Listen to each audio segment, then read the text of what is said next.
Hello everyone, welcome back to my channel Babita Sharma online Sanskrit classes. तो आज हम तत्सम और तद्भव शब्द पढ़ेंगे। तो बहुत दिनों से बच्चे कह रहे थे मुझे कि मैम ये टॉपिक हमें पढ़ा दो। तो चलो आज हम देख लेते हैं। बहुत ही आसान तरीके से हम इसको समझने की कोशिश करेंगे, क्योंकि तत्सम और तद्भव शब्द आपके हर क्लास में आते हैं, है ना। और उसके बाद भी जब आप किसी कंपटीशन की तैयारी करते हो, कोई एग्ज़ाम देते हो, तो वहाँ पर भी ये शब्द आते ही आते हैं। तो आप क्या करते हो, हमेशा तत्सम और तद्भव तत्सम तद्भव करके उनको रट लेते हो, लेकिन कितने शब्दों को आप रटोगे। तो इसको पहचानने का एक छोटा सा तरीका है और दो तीन चीज़ें हैं जिनको आपको ध्यान रखना है, और उसके बाद आप इसको ईज़िली पहचान जाओगे कि तत्सम क्या होते हैं और तद्भव क्या होते हैं। तो चलो देख लेते हैं एक बार कि कैसे इसको पहचानेंगे हम तत्सम और तद्भव को। तो तत्सम का मतलब तत् जमा सम, दो शब्दों से मिलकर बना है। तत् का मतलब वह और सम का मतलब समान, यानी उसके समान। किसके समान? संस्कृत के। यानी जो शब्द संस्कृत से ज्यों के त्यों हिंदी में आ गए हैं, यानी संस्कृत शब्दों को हम एज इट इज़ ही हिंदी में प्रयोग करते हैं, वो शब्द हमारे तत्सम कहलाते हैं। और जो शब्द तत् जमा भव, है ना, भव का मतलब होता है उत्पन्न होना, और तत् का मतलब वह, जैसे यहाँ पर किया हमने सेम है, त का ही द बना हुआ है वो तद्भव, ठीक है। तो त से ही द बना है, तो तत् मतलब वह और भव का मतलब उत्पन्न होना। तो जो उससे उत्पन्न हुआ है, किससे? संस्कृत से। तो जो शब्द संस्कृत से रूप परिवर्तित करके हिंदी में आ गए हैं वो तद्भव हैं। यानी संस्कृत के शब्द जब हिंदी में प्रयोग किए जाने लगे, थोड़े से चेंज करके उनका थोड़ा सा रूप बदल गया और वे शब्द हमारे तद्भव कहलाने लगे। अब हम देखते हैं तत्सम और तद्भव। मैंने कुछ शब्द लिखे हैं आपके सामने ताकि आपका समय बच जाए और कम समय में आप ज़्यादा चीज़ें समझ पाओ। तो देखो यहाँ पर मैंने कुछ शब्द लिखे हैं, जैसे मस्तक। मस्तक आपका संस्कृत शब्द है, तद्भव बना माथा। कर्ण, कर्ण का कान। रात्रि, रात्रि का रात, ठीक है। अश्रु, अश्रु का आंसू। ग्रीवा का गर्दन। अब आप कहोगे कि मैम आप तो एज इट इज़ पढ़ाए जा रहे हो, हमें कुछ समझा नहीं रहे हो। तो देखो अब इनको ध्यान से देखो, इन शब्दों को जो मैंने लिखा है। सबसे पहला नियम है कि हम तद्भव कैसे पहचानेंगे और तत्सम कैसे पहचानेंगे। तत्सम को पहचानने का सीधा सा तरीका है, जो वाक्य शब्द के अंदर जो वर्ण आधा वर्ण आ रहा है, तो वे मोस्टली आपके तत्सम शब्द होते हैं। जैसे यहाँ पर देखो मस्तक, स आ गया। ऐसे ही कर्ण, कर्ण में र आधा है। रात्रि, ये संयुक्त वर्ण है ना, संयुक्त व्यंजन जो मैंने अब आपको करवाए थे पहले, तो ये सारी चीजें अब यहाँ पे काम आएंगी। तो रात्रि, इसमें त्र है, त जमा र, ठीक है। अश्रु, अब इसमें भी ये श्र है, श्र, ये आपका संयुक्त वर्ण है, तो ये संस्कृत का वर्ण है। तत्सम हमेशा ये तत्सम शब्द में आएगा। ग्रीवा, अब इसके अंदर भी ये देखो दो वर्ण आ गया, ये संयुक्त व्यंजन हो गया। तो जहाँ संयुक्त व्यंजन आ रहे हैं वो सारे आपके तत्सम शब्द हैं। ये आपको बहुत इजीली आपको पहचानने का तरीका है। और देख लो हस्त, इसमें भी आधा स और त, स आ रहा है, तो जो आधे वर्ण आ रहे हैं जहाँ पर, वे सारे तत्सम हैं। दुग्ध, इसमें भी ग और ध, ये संयुक्त व्यंजन हो गया। वस्त्र, इसमें आधा स आ रहा है और ये भी संयुक्त व्यंजन है, दोनों हो गया। अग्नि, ये ग और न, है ना। सर्प, ऊपर वाला र। सूर्य, ऊपर र। पोत्र, पोत्र में देखो त्र आ रहा है, फिर संयुक्त व्यंजन है ये। पुत्र में भी संयुक्त व्यंजन है। मातृ, इसमें री आ रहा है, री। अगर री आता है तो भी आपका तत्सम शब्द है, क्यों? और ये शब्द मातृ शब्द संस्कृत का ही है, हम इसके रूप पढ़ते हैं मातृ और पितृ। ऐसे ही स्वर्ण, स्वर्ण आधा र ऊपर आ रहा है। तो ये मैंने कुछ एग्जाम्पल लिखे हैं। पहला नियम आपको पहचानने का तरीका कि जब शब्द के अंदर आधा वर्ण आएगा तो आप उसको पहचानोगे कि ये तत्सम है। पहली चीज ये ध्यान रखनी है। अब देखो दूसरी चीज, जो दूसरा नियम आपको ध्यान रखना है, यदि छ क्षत्रिय आ जाता है तो ये जो छ क्षत्रिय है हमेशा आएगा तत्सम में। छ क्षत्रिय तत्सम में आएगा, और इसका रूप तद्भव में, जब ये तद्भव में आएगा, इस शब्द इसका परिवर्तित हो जाएगा, तो ये दो शब्दों में बदल जाएगा। या तो इस छ की जगह क्या आ जाएगा, ख, और या फिर ये छ, यानी ये परिवर्तित हो जाएगा तद्भव में ख या फिर छ से। समझ आया? अगर ये शब्द आ रहा है तो वो तत्सम शब्द आएगा, और यदि तद्भव है तो इस छ का रूप परिवर्तित हो जाएगा ख में या फिर छ में। किसी किसी शब्द में ख बनेगा, किसी में छ बनेगा। जैसे एग्जाम्पल देख लेते हैं अब इसकी हम, ठीक है। जैसे क्षीर, ठीक है, क्षीर का बन गया खीर, ये ख में परिवर्तित हो गया, ये छ छत्रीय। ओके, अब देखो अक्षर, अक्षर, ये छ छत्रीय आ रहा है ऊपर वाला, ये चेंज हो जाएगा अक्षर में, अक्षर, ठीक है। आगे देखो परीक्षा,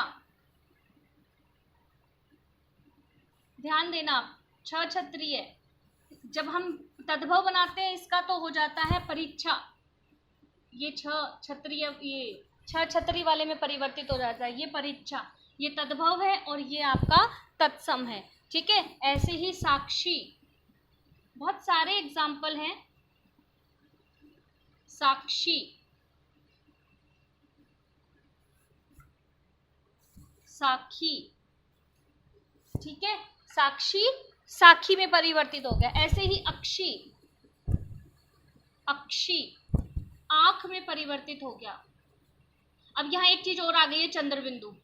अब आपको एक चीज और बता देती हूँ यही, कि अगर चंद्रबिंदु आता है किसी भी शब्द में तो वो होगा आपका तद्भव, ठीक है, तद्भव शब्द होगा, ये आपको ध्यान रखना है।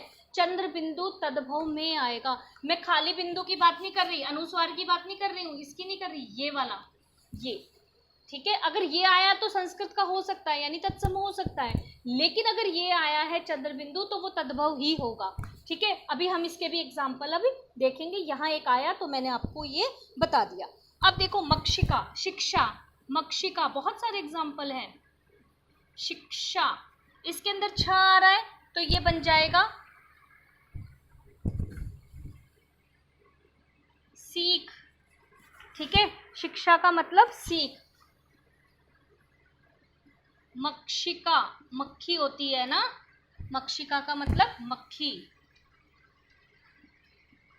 ख में बदल गया ये, ठीक है। नेक्स्ट देखो क्षेत्र, क्षेत्र, खेत में बदल गया। तो समझ आ रहा होगा आपको। अक्षत, अक्षत मतलब होते हैं चावल, है ना। अक्षत, हिंदी में हम लिखते हैं इसको अक्षत, छ छतरी में ये बदल गया, ठीक है। ऐसे और बहुत सारे एग्जाम्पल है, जैसे अछोब, अछोहो में हो जाएगा, बहुत सारे वर्ड है। तो दूसरा नियम आपको ये ध्यान रखना है, यदि ये छ छतरी आएगा तो वो किस में होएगा, तत्सम शब्द होगा, ठीक है। छ छतरी आ रहा है तो तत्सम है। इस छ छतरी किस में चेंज हो जाएगा, ये ख में या फिर छ में, शब्द के अकॉर्डिंग, कहीं कहीं ख बनेगा, कहीं छ बनेगा। ये दो नियम हो गए। अब तीसरा नियम, यदि शब्द के अंदर आ जाए व, देखो व होता है संस्कृत में, ठीक है, ये होता है तत्सम, और इस व की जगह यदि आपका आता है ब, ये होता है आपका तद्भव, ठीक है। एक ये आपको ध्यान रखना है, यानी व की जगह ब का प्रयोग करते हैं हम हिंदी में, ठीक है। तो अब इसके भी एग्जाम्पल देख लो, जैसे वणिक, वणिक पुत्र आता है ना, ये कई बार ये संस्कृत का वर्ण है वणिक, व आया तो संस्कृत है, तत्सम है, ठीक है। तो ये चेंज हो जाएगा व ब में, ये वाला व ब में चेंज हो जाएगा, इसका मतलब हो गया बनिया, हिंदी में हम लिखते हैं इसको बनिया, वणिक को कहते हैं बनिया। ऐसे ही वर्षा, ठीक है, वर्षा चेंज हो गई बरसात में, ठीक। उसके बाद नेक्स्ट देखो, व से वर, वर यात्रा या फिर वर यात्रा, वर का मतलब होता है ना दूल्हा, वर यात्रा बारात में चेंज हो गई, बारात, ब बन गया, व का ब बन गया, और खाली वर का बर बन जाता है, ठीक है। और देखो वानर, वानर बन गया बंदर।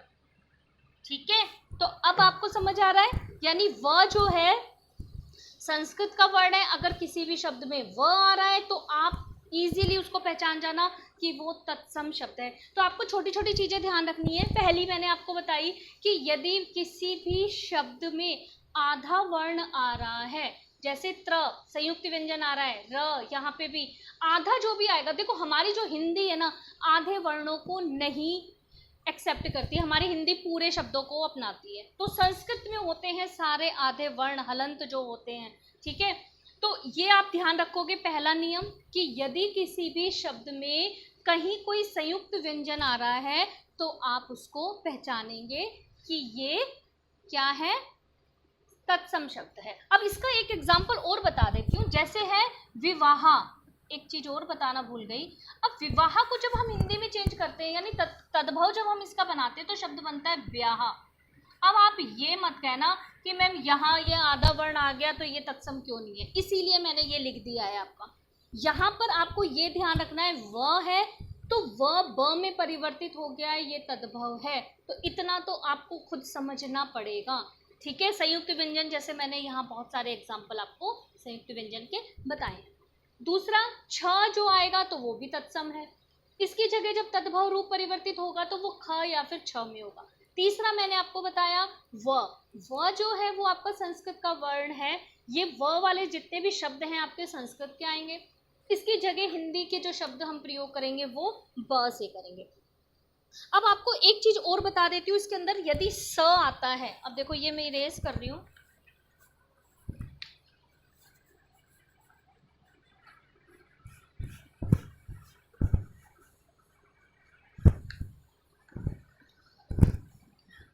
अब देखो यहाँ पर यदि स आता, ये वाला जो श है ये तत्सम में आएगा और ये वाला जो स आएगा वो तद्भव में आएगा, ऐसे आप याद रखो इसको।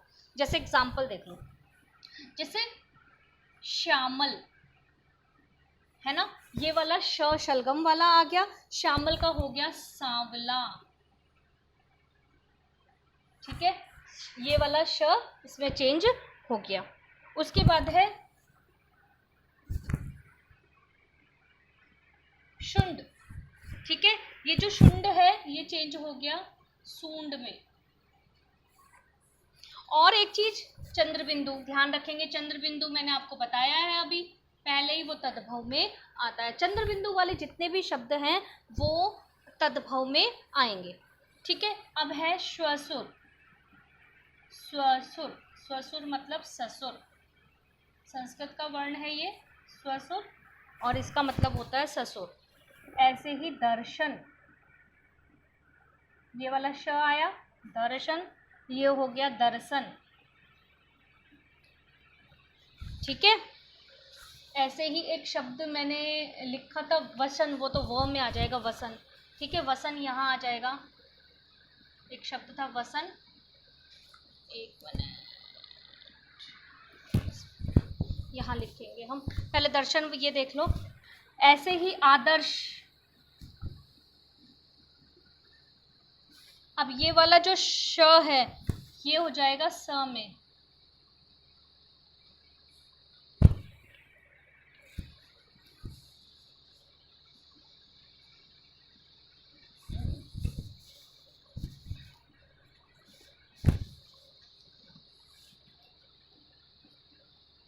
आरसी।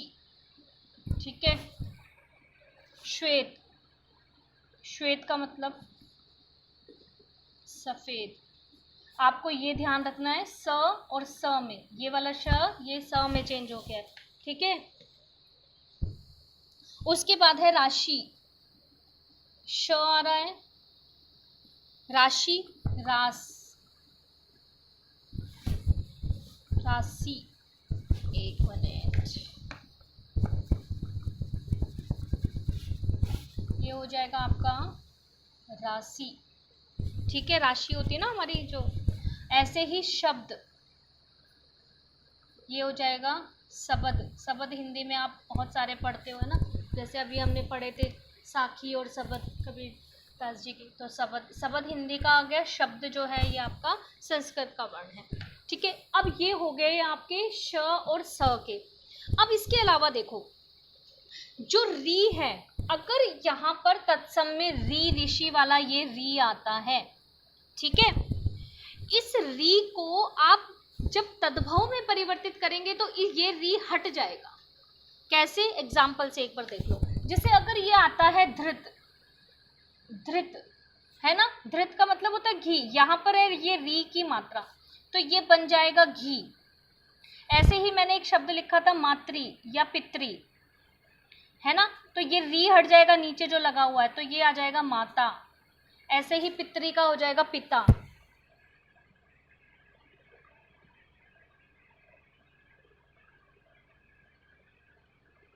ठीक है, तो री जो आ जाएगा। ऐसे ही और एग्जाम्पल भी देख लो, दृष्टि। ठीक है, अब यहां पर भी ये जो री आ रहा है ये हट जाएगा। हिंदी में जब आप इसको लिखोगे तो लिखोगे दिठी। ठीक है, दिठी, दृष्टि को लिखेंगे आप दृष्टि। ऐसे ही रात्रि, री आ रहा है उसमें भी त और र, तो वो रात में चेंज हो जाएगा, री का र वो हट जाएगा री। ठीक है, तो ये हैं आपके शब्द जो आपको ध्यान रखना है। श और स का, ये री का ध्यान रखना है आपको। एक और भी होता है, संस्कृत के जो शब्द होते हैं उनमें क्या होता है, विसर्ग लगा होता है। ठीक है, विसर्ग वाले शब्द भी आते हैं। जैसे एक एग्जाम्पल मैं आपको इसमें बता देती हूँ। एक शब्द है कर्पूर, कर्पूर गौरम कर्णावतारम, आपका श्लोक में आता है। ठीक है, कर्पूर, कर्पूरः, अगर ये शब्द है, ठीक है, हिंदी में हमने इसको कपूर कर दिया है। कपूर, हम हिंदी में कपूर बोलते हैं, लेकिन एक्चुअल वर्ड क्या है, ये कर्पूर, कर्पूरः। ठीक है, तो ये ध्यान रखना है। ऐसे ही ज्येष्ठ, ज्येष्ठः, ये संस्कृत में हो गया, लेकिन ज्येष्ठ को हम ज्येष्ठ एज इट इज प्रयोग करते हैं और हम खाली ज्येष्ठ भी लिखते हैं। ठीक है, कर्पूर को भी हम डायरेक्ट कर्पूर भी लगते हैं, लेकिन विसर्ग हटा देते हैं। अब अगर ये विसर्ग आ रहा है तो ये तो आप इजीली पहचान लोगे कि भाई ये तत्सम शब्द ही है, लेकिन ये कर्पूर का हिंदी तद्भव शब्द कपूर हो जाता है। ठीक है, ज्येष्ठ का जेठ, ज्येष्ठ जेठ हो जाता है। ठीक है, इसका हो जाएगा जेठ, आधा श षटकोण वाला हट जाएगा। तो ये हो गए आपके कुछ शब्द। अब इसके अलावा एक लास्ट का और रहता है, बस वो और आपको ध्यान रखना है, वो भी मैं आपको बता देती हूँ।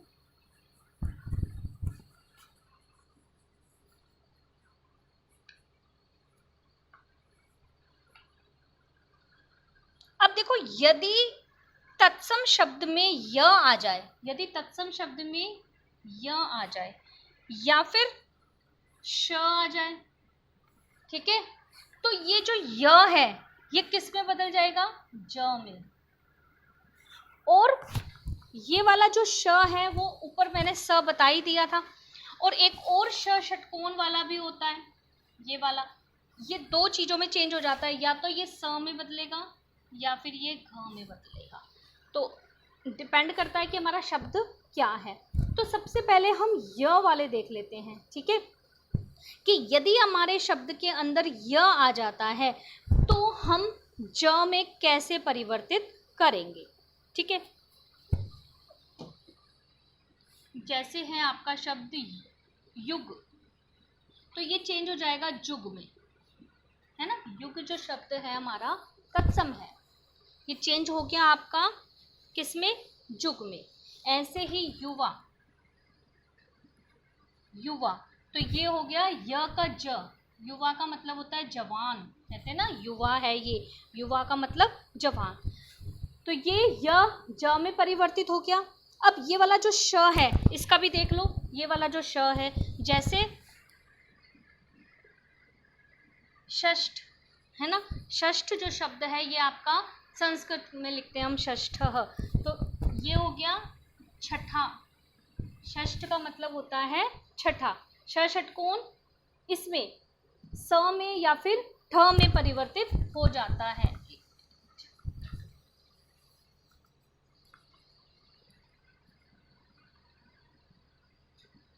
छठा, छ में परिवर्तित होगा।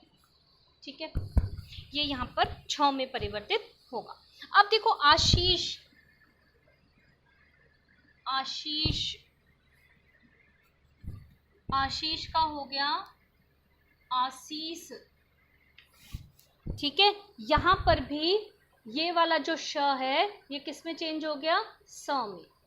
ठीक है, यहाँ पर जो ये श है ये स में परिवर्तित हो गया। ऐसे ही शिष्य, शिष्य का देख लो शिष्य, ये स में बदल गया, तो कहीं स में और कहीं छ में ये परिवर्तित हो जाएगा। ठीक है, तो ये है आपके तत्सम और तद्भव। अगर आप इन नियमों के अनुसार करेंगे तो आपको बिल्कुल इन शब्दों को रटने की ज़रूरत नहीं है। तो आप मुझे बताना कमेंट्स करके कि आपको ये समझ आए या नहीं आए। तो इसके बाद मैं आपके लिए ऐसा ही एक नया टॉपिक लेकर आऊँगी जो आपको ईजीली समझ आ जाए। धन्यवाद।